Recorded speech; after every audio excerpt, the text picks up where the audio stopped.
कल्पना कीजिए कि यदि आपके बैंक अकाउंट में अचानक से खूब ढेर सारे पैसे आ जाएं, तो आप क्या करेंगे।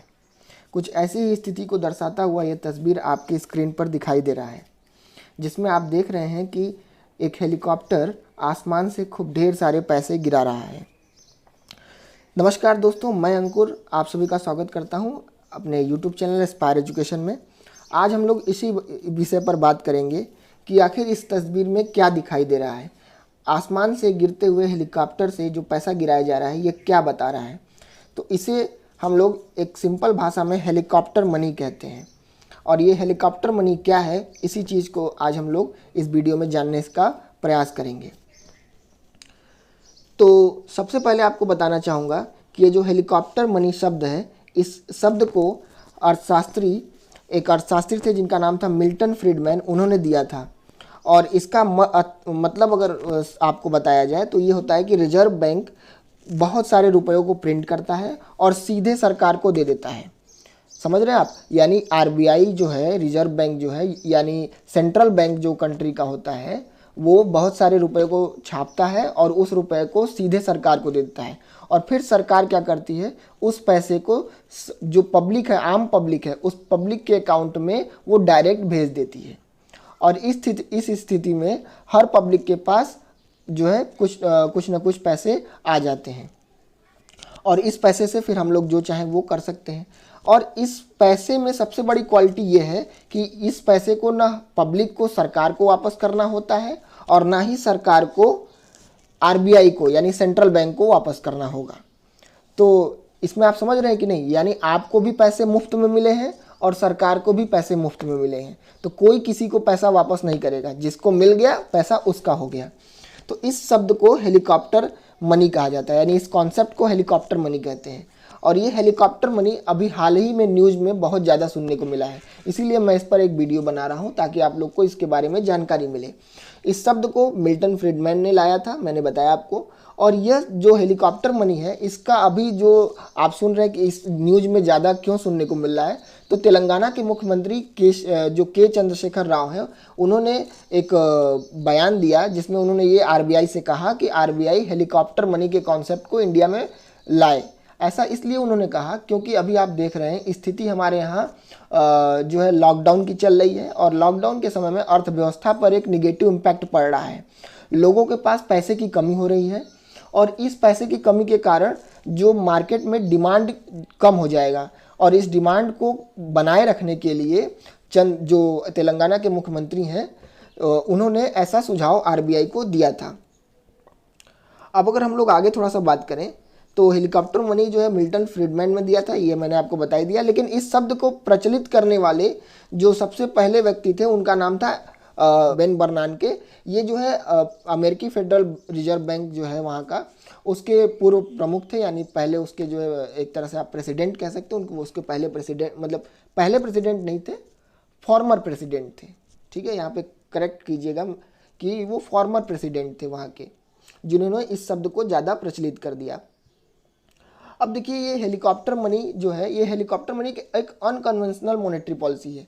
देखिए, दो तरह की मॉनेटरी पॉलिसी होती है, एक होता है कन्वेंशनल मॉनेटरी पॉलिसी और एक होता है अनकन्वेंशनल मॉनेटरी पॉलिसी। तो ये जो हेलीकॉप्टर मनी का कॉन्सेप्ट है, ये अनकन्वेंशनल मॉनेटरी पॉलिसी है। ठीक है। और एक और बात यहाँ पे समझ लीजिएगा कि जो मिल्टन फ्रीडमैन थे, इन्हें 1969 का जो है नोबेल पुरस्कार मिला था और 1969 में ही इन्होंने ये हेलीकॉप्टर मनी शब्द का सबसे पहले कॉन्सेप्ट दिया था और उसी साल इन्हें नोबेल पुरस्कार भी मिला था।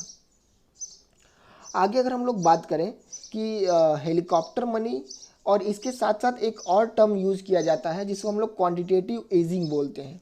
इसे हिंदी में मात्रात्मक सहजता बोलते हैं, लेकिन हिंदी थोड़ा सा टफ है, ट्विस्टेड है, तो इतना ज़्यादा क्लिष्ट हिंदी जानने की जरूरत नहीं है। आप ये समझिए क्वांटिटेटिव ईजिंग बोलते हैं। तो क्वांटिटेटिव ईजिंग और हेलीकॉप्टर मनी, ये दोनों क्या होते हैं, इन दोनों में क्या डिफरेंस है, वो भी हम लोग देखने का प्रयास करते हैं। तो मैंने बताया कि हेलीकॉप्टर मनी तो एक ऐसा चीज़ है जिसमें सेंट्रल बैंक बड़े पैमाने पर नोट छापता है और सरकार को दे देता है, फिर सरकार डायरेक्ट जो है पब्लिक को दे देती है।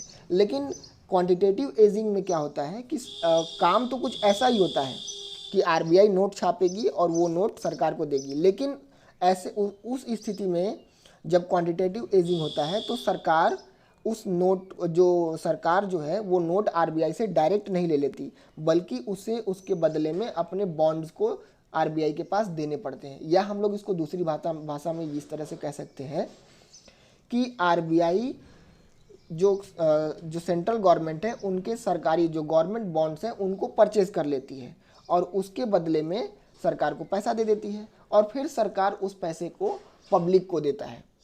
लेकिन यहाँ पर क्वांटिटेटिव ईजिंग में पब्लिक को वो पैसा सरकार को वापस करना होता है और फिर सरकार भी उस पैसे को आरबीआई को वापस करेगी, यानी वो जो बॉन्ड्स हैं उस बॉन्ड को खरीद लेगी वापस अपने पास और फिर सेंट्रल गवर्नमेंट जो है आरबीआई को पैसा वापस कर देगी। तो ये है क्वांटिटेटिव ईजिंग।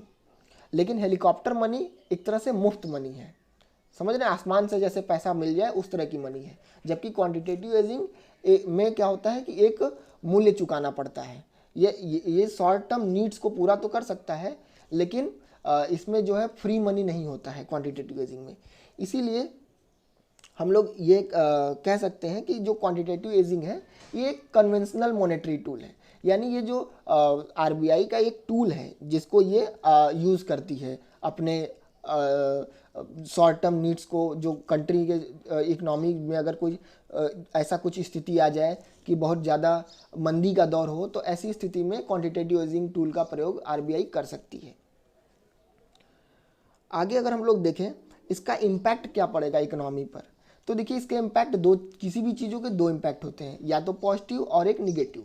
तो पॉजिटिव इम्पैक्ट की अगर बात करें तो अब देखिए जैसे अब इन दोनों शब्द का प्रयोग कब करेंगे हम लोग, या इन दोनों कॉन्सेप्ट का यूज़ कब किया जाएगा। ऐसी स्थिति में यूज़ किया जाएगा जब हमारे कंट्री में स्लो डाउन चल रहा हो, यानी मंदी का दौर चल रहा हो। जैसे अभी आप स्थिति देख रहे हैं जो है कोरोना वायरस की वजह से लॉकडाउन चल रहा है, तो ऐसे में सारे दुकान और सारे बिजनेस सब ठप पड़े हुए हैं। तो जो आर्थिक मंदी का दौर धीरे धीरे आने वाला है या फिर आ न जाए, उस स्थिति से बचने के लिए इसका यूज किया जा सकता है। और इसीलिए जो है तेलंगाना के मुख्यमंत्री जो के चंद्रशेखर राव हैं उन्होंने इस कॉन्सेप्ट की बात की है। तो अब इसके पॉजिटिव इम्पैक्ट की बात करें तो देखिए लिक्विडिटी इंक्रीज होगी। लिक्विडिटी इंक्रीज होने का मतलब ये है कि जो अभी जिनके पास अभी पैसा नहीं है, अभी वैसे बहुत सारे लोग हैं भारत में जो रोज़ कमाते हैं और रोज़ अपने खर्चों को डील करते हैं। तो अब ऐसे सब कुछ बंद चल रहा है, तो उन लोगों के पास पैसा तो होगा नहीं, क्योंकि वो लोग काम कर नहीं पा रहे हैं। तो जब काम नहीं कर पा रहे हैं तो उनके पास पैसा नहीं होगा, यानी वो डिमांड नहीं क्रिएट करेंगे।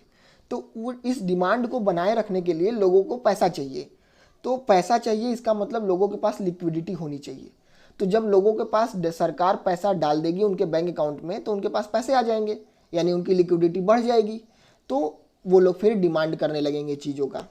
और दूसरा इसमें जैसे मैंने बताया भी डिमांड क्रिएशन, यानी इसका एक इम्पैक्ट ये भी है कि जब लोगों के पास पैसा आ जाएगा तो लोग डिमांड करने लगेंगे। यानी ये दोनों जो इम्पैक्ट आप देख रहे हैं एक दूसरे से रिलेटेड है। अगर हम लोग निगेटिव इम्पैक्ट की बात करें तो यहाँ पर 3 चीज़ें हमको दिख रही हैं। पहला एक हाइपर इन्फ्लेशन। हाइपर इन्फ्लेशन एक ऐसी स्थिति है जब जो है बहुत ज़्यादा मतलब महंगाई बहुत ज़्यादा अपने चरम सीमा पर पहुंच जाए। हाँ, ऐसा क्यों होगा? क्योंकि जब सबको फ्री में पैसा मिलने लगेगा तो लोग बहुत ज़्यादा डिमांड करने लगेंगे चीज़ों की। और आपको पता ही है कि जब चीज़ों की डिमांड बढ़ती है, जब किसी का इनकम बढ़ता है तो चीज़ों की डिमांड बढ़ जाती है। और जब वस्तुओं की डिमांड बढ़ जाएगी तो इसका मतलब उनके प्राइस भी बढ़ने लगेंगे। यानी प्राइस डिमांड के बढ़ने के साथ साथ प्राइस भी बढ़ने लगता है। ये तो इकोनॉमिक का कॉन्सेप्ट है। और इनकम बढ़ने के साथ साथ डिमांड बढ़ने लगता है। यानी ये तीनों चीज़ें जब बढ़ने लगेंगी तो कंट्री में हाइपर इन्फ्लेशन की स्थिति आ जाएगी। फिर ऐसा होगा कि लोगों को जो छोटी छोटी ज़रूरतें हैं उनको भी पूरा करने के लिए बहुत ज़्यादा खर्चा करना पड़ेगा। इसके 2 एग्जाम्पल भी हैं, मैं अभी आपको आगे बताता हूँ। अब देखिए इसके बाद दूसरा जो है depreciation of money. Depreciation of money मतलब जो वैल्यू ऑफ करेंसी है, जो वैल्यू ऑफ मनी है वो डाउन हो जाएगा, उसमें कमी हो जाएगी। जैसे आप एग्जांपल इसको ले सकते हैं कि जैसे अभी आपको मान लीजिए कि 10 रुपये में कोई चीज़ मिल रहा है, तो कल आपको उसी चीज़ को परचेज़ करने के लिए 100 रुपये देना पड़ जाएगा। क्यों? क्योंकि फिर उस चीज़ की वैल्यू ज़्यादा हो जाएगी और आपकी करेंसी की वैल्यू कम हो जाएगी। इसी को तो बोलते हैं महंगाई, यही तो है महंगाई। ठीक, कि जब आपको कम मूल्य में, जैसे आपके अगर दादा हों, आपके घराने लोग हों, तो उनसे आप कभी पूछिएगा तो वो बताएंगे कि उनके ज़माने में 1 रुपये 2 रुपये में बहुत चीज़ें मिल जाती थी, लेकिन आज 1 रुपये 2 रुपये में कुछ नहीं मिलता है ना, या बहुत कम चीज़ें, 1-2 रुपये में क्या मिलेगा, कुछ नहीं मिलेगा, टॉफ़ी मिलेगा एक ठो, लेकिन उस समय में 1-2 रुपये में बहुत सारी चीज़ें मिल जाती थी। हाँ, तो अब धीरे धीरे आज के समय में चीज़ें महंगी हो गई हैं, या इसको हम लोग दूसरी भाषा में ये कहें तो हमारे जो करेंसी है उसकी वैल्यू में कमी हो गई है, इसी को बोलते हैं डिप्रिसिएशन ऑफ मनी। फिर तीसरा टर्म है पॉसिबिलिटी ऑफ डिपॉजिट्स। अब देखिए यहाँ पे एक बात है कि जब सरकार लोगों को पैसा दे देगी तो सरकार ये सोच कर देगी कि लोग पैसे को खर्च करेंगे, लेकिन इसके अपोजिट भी तो हो सकता है, लोग पैसे को खर्च न करने के बजाय उसको अपने पास डिपॉजिट कर लें या बैंकों में ही डिपॉजिट करके रखें, उसको मार्केट तक ले ही ना जाए। जैसे मान लीजिए कि अगर आपको 10,000 रुपये मिल गए तो या तो आप उसको खर्चा करेंगे या तो आप उसको सेव करेंगे। तो अगर खर्च करेंगे तो मार्केट तक जाएगा, जो कि सरकार चाहती है, लेकिन अगर लोग उसको खर्च ना करें, उसको बैंक में ही डिपॉजिट कर दें, तो फिर ऐसी स्थिति में ये जो क्वांटिटेटिव एजिंग और हेलीकॉप्टर मनी का कॉन्सेप्ट है ये अब फेल हो जाएगा। क्यों? क्योंकि फिर जो सरकार की इच्छा थी वो मनसा पूरी नहीं हो पाएगी। समझ रहे हैं? तो ये इसके निगेटिव इम्पैक्ट हैं। अब अगर हम लोग बात करें, जैसे मैंने आपको बताया कि ये जो इसके हाइपर इन्फ्लेशन का एक एग्जांपल मैंने आपको दिया, तो देखिए 2 कंट्री का एग्जांपल हमको मिलता है। एक है जिम्बाब्वे, अफ्रीकन कंट्री है जिम्बाब्वे, और एक कंट्री है वेनेजुएला जो कि साउथ अमेरिका में पड़ता है। तो इन दोनों कंट्री ने क्या किया था कि बहुत ज़्यादा जो है मनी सर्कुलेट, मतलब बहुत ज़्यादा मनी सर्कुलेशन कर दिया था, यानी बहुत ज़्यादा मनी जो है अपने कंट्री में छाप दिया था, और छाप कर क्या किया था, लोगों को बांट दिया था। अब लोगों को बांटने के बाद क्या हुआ, इसको जानने के लिए आपको मेरा अगला वीडियो देखना पड़ेगा।